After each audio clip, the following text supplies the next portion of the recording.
My name is Jasmine Elise, and I was diagnosed with alopecia. So today's video is a little bit different. I'm talking about a little bit about why I really wanted to start my channel. So I have been experiencing alopecia since I was about 5 years old. The first time my mom started to see or recognize that I was experiencing hair loss, I was about 5 years old. And I was my mom's little Barbie doll, from the time I was born. So she took incredible care of me, my skin, my hair, my nails, everything. She just always wanted to dress me up. I was her rainbow baby. And so she showered me with love. And so when I was about 5 years old, I started to lose my hair. And I was losing it in these clean, smooth, little bald circles in my head. And when she first saw it, she didn't really understand what was going on. So she, did what any mother would do. She contacted the doctor. The doctor that she took me to, was not well versed in alopecia. Said that my mother was pulling my hair from my scalp because of the style she was putting it in, which didn't make any sense, because if she had been, pulling on my hair or causing tension, there would be little pimples on my head to show that there was tension on my scalp. But these were clean, smooth, bald spots. The hair wasn't left on my pillows. It was just gone. She ended up getting a second opinion and decided to take me to, I believe, Children's Hospital. And she took me there. They were like, oh yeah, this is alopecia. We can put shots in her head. And, my mom was like, ain't nobody putting no shots in my baby's head. She just didn't really feel comfortable with doing that at that time. Oh, I grew up in the church. We believe in the power of healing. And so she did what she knew to do. So she took me to church, and one of the sisters at our church, she was one of the prayer warriors. She prayed over me. She told her to continue to treat my hair as if there was nothing wrong with it, as if it was healthy hair. And that's what my mom did. So she made me hair bows and barrettes and all the stuff, and continued to care for my hair like normal. Eventually, my hair started to grow back. We weren't aware at the time that this was a pattern of the type of alopecia that I was experiencing, which was Alopecia Areata. And so the hair grew back, and during that time, I watched my mom pray and see my hair grow back, and just believe in God for it. And it helped grow my faith in God and Him doing what He said He would do. And so more time had passed. My hair had grown back full, better than ever. And then I started to enter into my preteen years, where my mom was still doing these giant knocker balls and barrettes and what people call bobos, all that good stuff. And I was just like, no, you're not. It's over. I am 12 years old. I'm already taller than everybody else in my class. I'm 6 foot 9 foot 12. We're not doing that. And so I was like, you get to pick one barrette, one hair bow. You get one. I'm not doing it anymore. And then I started to take care of my hair myself, which, I'm using the phrasing take care of it very loosely, because I absolutely ruined all the hard work she had put into my hair. My mom had nourished my hair. It was down my back. I had this beautiful, huge, shaken, wild ponytail. I looked like pretty princess. I looked like I had the fro of a Jackson 5. Like, it was beautiful. It was wonderful. And then I started to not take care of it at all. And then, I was asking her to buy me the ponytails from the beauty supply store. It was like $10, $15, and just taking care of my edge, just slicking it up into a ponytail. And I was like, long as my edges look good, as long as my ponytail looks slick, that's all that matters. I didn't care what was happening in the center. And so the hair started to break off, fall off, all that good stuff. And I continued to just not take care of it. Time went by, and I turned 16, and I got my first pack store hairstyle. And this was before all of the education that they have on like YouTube, social media, whatever, about how to care for hair, how to protect your hair if you're going to use products like hair glue, and just trying to get these styles like quick weaves and stuff. And so, you know, there was no education on it. It was just, you know, hey, there's some new stuff that rolled out. Here's what we do with it. And the person who did my hair at the time, again, I don't think she knew this at all. So what everybody was doing back in that time was just literally taking the hair, putting glue on the track, and then gluing it directly onto your hair, which is what happened. And then I had no understanding or education of how I was supposed to take it out afterwards. So had my sweet 16, I was looking popping. You know, I had some $70 a per pack black diamond hair, which was top tier at the time.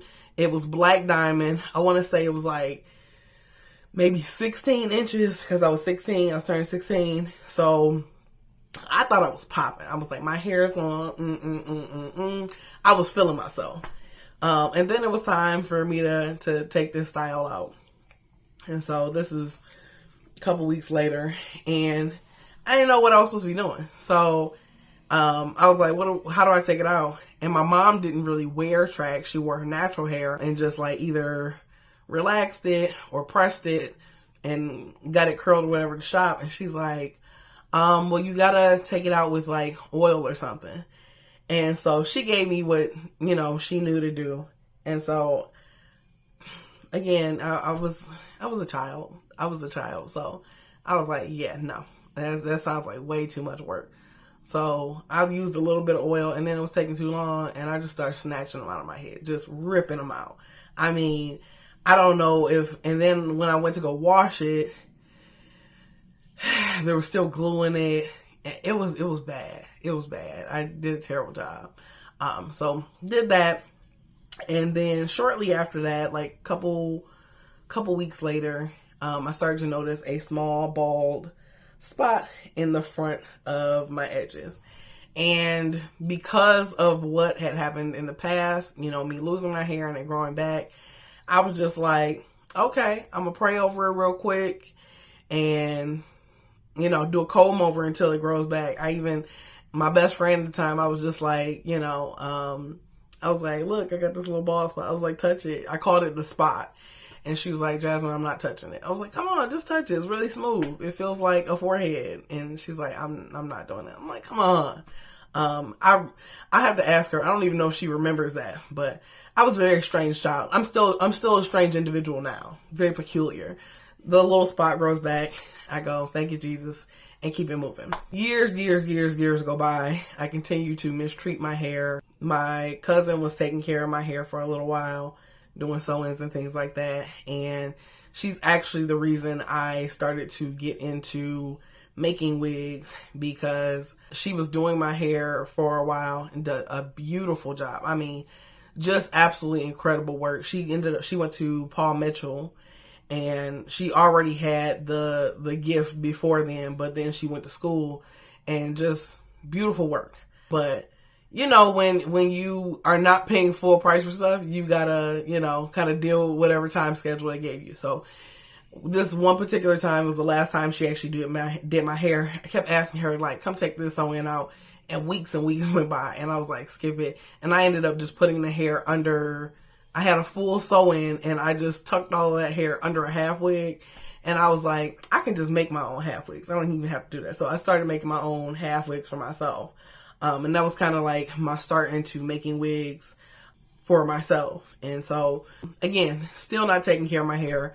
When I took this half wig off, I'm going to try to take the sew-in down myself. I'm, you know, getting it all out or whatever, you know. And I got to this last piece in the very center of my head, and it's taking forever to come out. And I'm trying to feel around for the thread or whatever. And I got frustrated, and I was like, okay, I'm just going to cut here because this feels like it might be thread.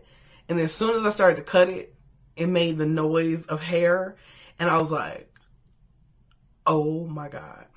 And sure enough, there was a little patch of hair in the center of my head, that short. And I was like, okay. And that was the start of me thinking like, okay, I need to take better care of my hair.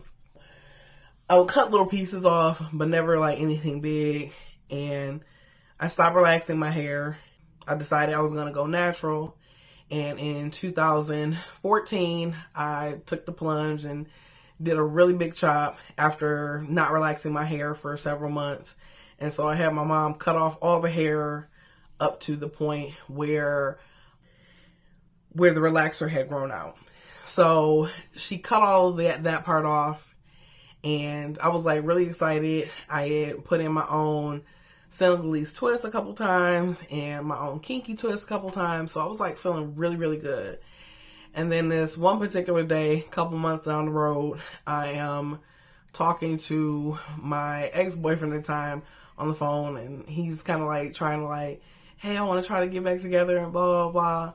And I'm talking to him, and while I'm talking to him, I'm kind of like touching my hair, and I'm doing like this. And for whatever reason, I'm doing this, and I touched behind my ear, and it felt unnaturally smooth. And I just paused. And I was like, let me call you back.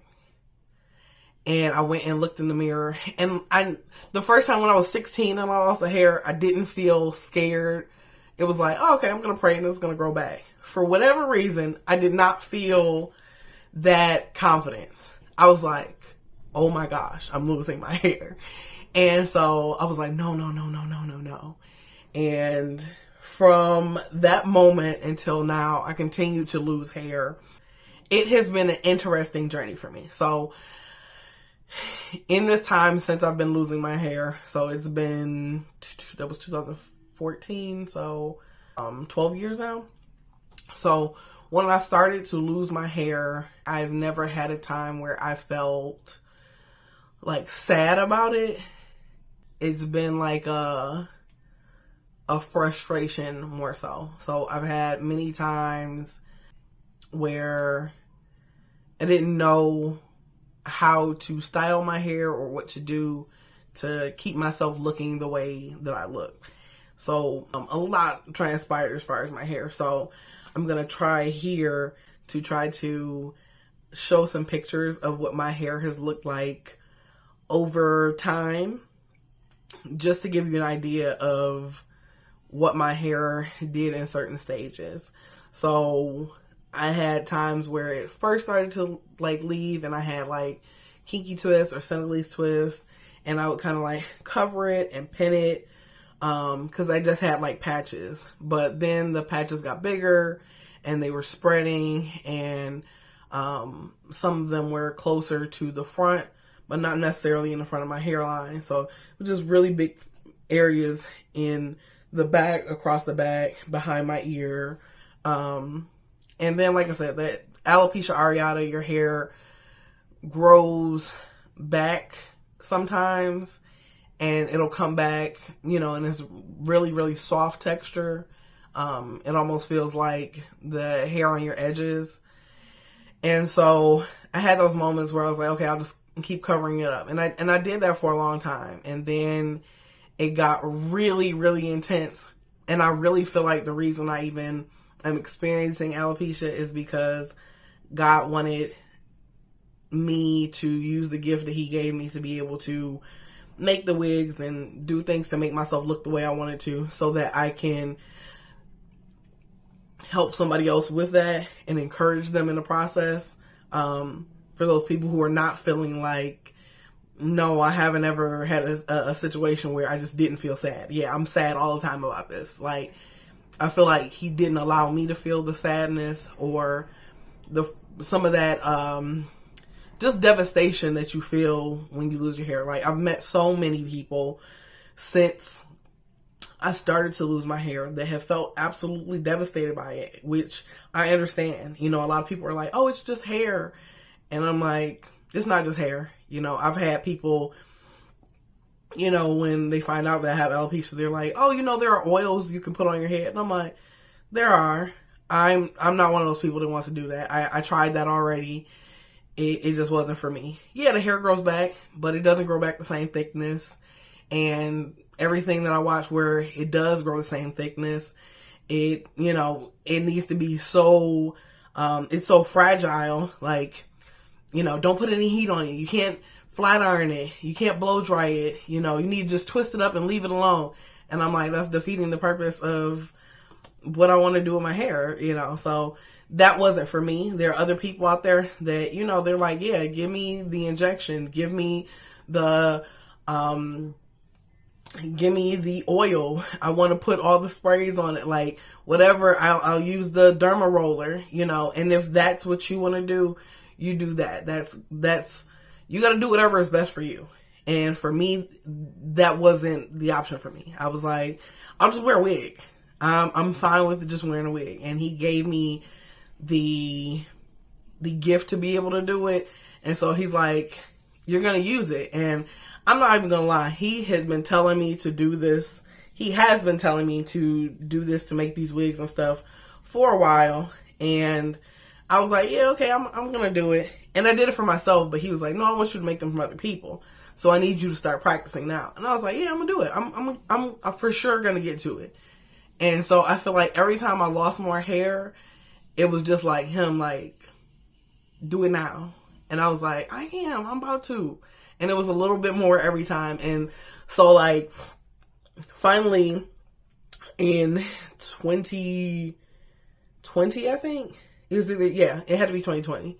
2020, I had this one last little braid going across the front. So there was, like, basically no hair anywhere else on my head. It was like little patches of hair, but nothing really, like, not a real cohesive unit of hair. Just this one patch across the front that I kept braiding or twisting, like flat twisting down in the front, so that I could have just enough hair that I could put a half wig into and then do the edges on it and put like a headband across it. And again, he had been telling me, like, make the wig. I'm like, I'm going to do it. I'm going to get to it.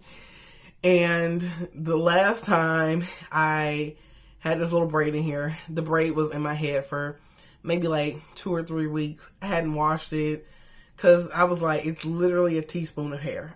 What do I need to wash it for? Like, some of this extra gel that's in it is helping it anchor, the wig to my head. So I was like, just leave it in there. So it was starting to itch. I was like, let me just wash it. And before I decided to wash it, I was unbraiding it. And, I always like to share this with people. I'm sharing this because I want you to understand, like, how good of a sense of humor God has given me about this, and how much he has taken, like, that pain part out for me so that I can be strong for somebody else.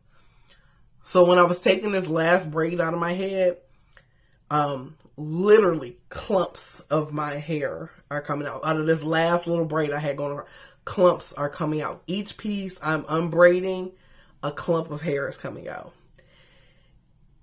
And literally I'm going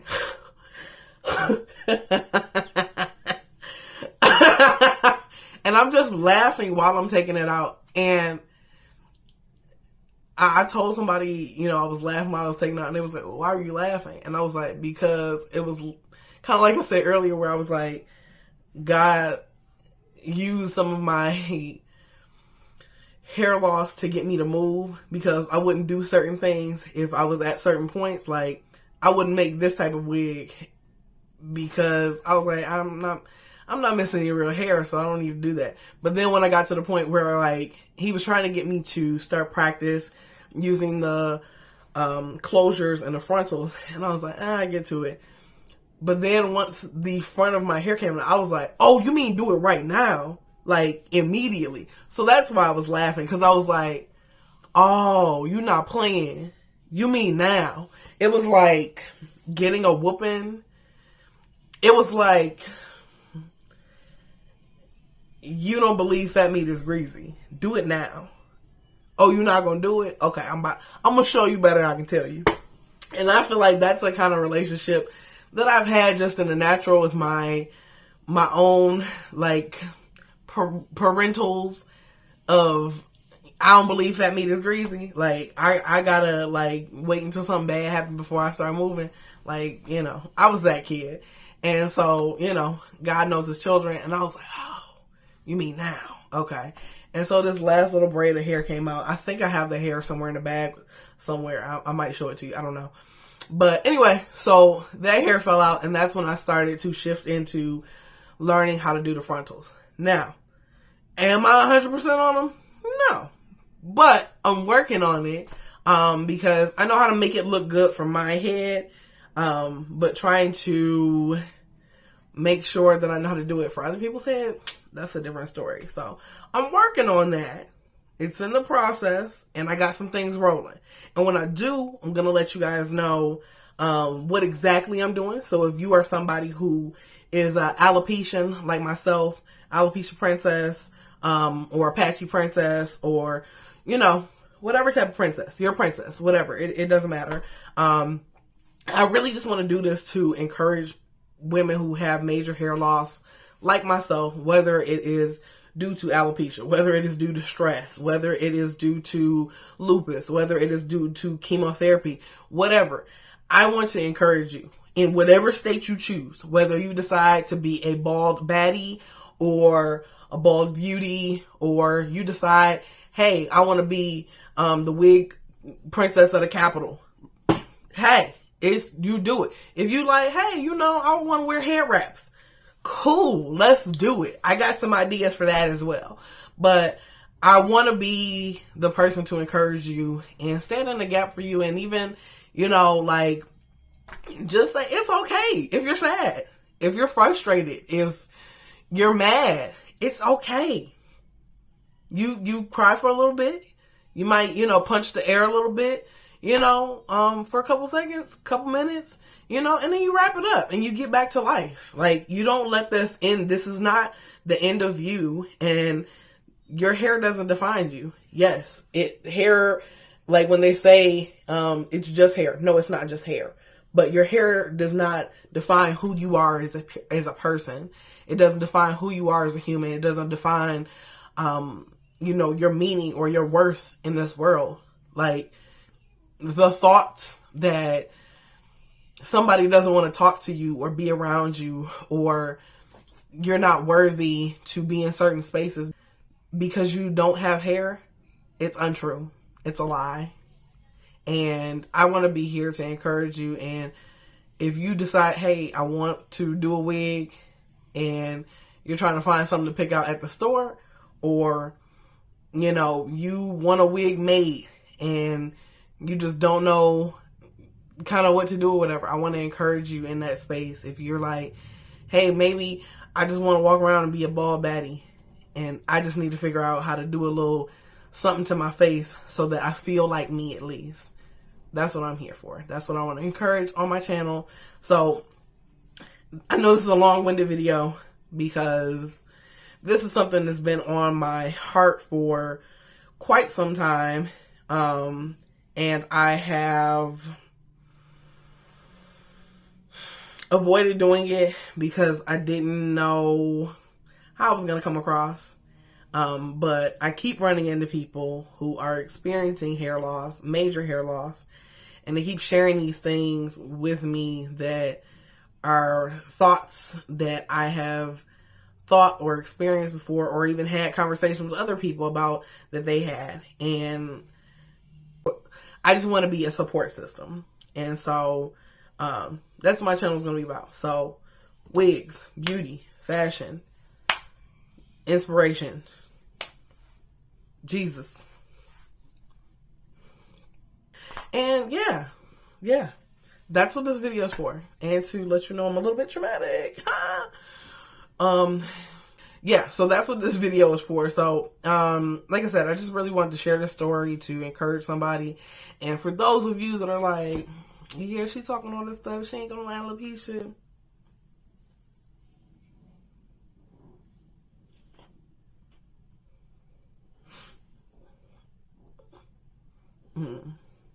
Oh, yeah.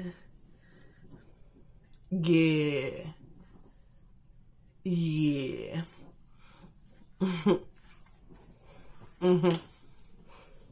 Okay. Still, you know, with all of that, And I'll show you guys my little maintenance that I do when I take my wigs off. This wig that I have right now is something I made very similar to this pink one over here. But this is just something, I don't even think I made this one, actually. No, I didn't make this. I colored this one and I cut it up a little bit. But, you know, I want to show you how to do all of that. And whether you decide you want to try to make it yourself, or you sometime in the future want to purchase one from me, I'm here for it. I'm here for it. Now, I haven't started making those wigs yet, but stay on the lookout. Coming soon. Me and Jesus working on something in the next 9 months. Giving birth to a new business, period. But yeah. Watch me put this wig right back on too.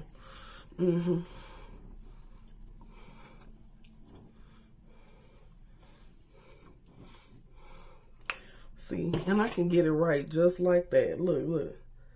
You didn't even know. You didn't even, look, you didn't even know. You didn't even know. Okay, anyway, if you like this video, don't forget to like, comment, subscribe, hit that notification bell so that you can see me in the next video. And remember, be the best version of you every day, and I'll catch you in the next video. Bye.